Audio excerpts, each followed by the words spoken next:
You know, this claim about the NHS and education is just complete nonsense. And if you would actually look at things like A&E waiting times, cancer waiting times, any of the data on closing the education gap, he would see that actually Scotland is outperforming England and the rest of the UK. Well, hang on a second. Hang on, that's a very bold claim to make, Philippa, and we don't have the data here. But in terms of some of the health data, Nicola Sturgeon herself has had to apologise for some of the waiting time lists in Parliament, and she has continually said that they need to improve. Of course they do. Right. All four health services... Because you've missed your own targets. Hang on, Joe. All four health services have faced an absolute crisis with COVID. Well, I know, We're in the middle of another wave, and you're referring to weekly data which Scotland puts out, which England doesn't anymore. But if you look at the performance over the last 7 years, the A&E waiting times in Scotland have been 10% or higher better than England,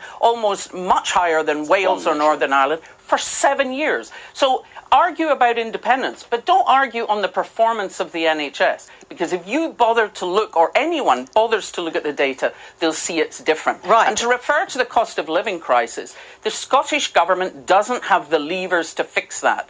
This is why it's actually urgent that we get a chance to change the kind of economy we have coming out of COVID so that we have a fairer, greener, more sustainable economy, because we all know we need to be somewhere different by the end of this decade, or we will burn the planet. If the court rules that it isn't legal to hold that referendum, what will you do?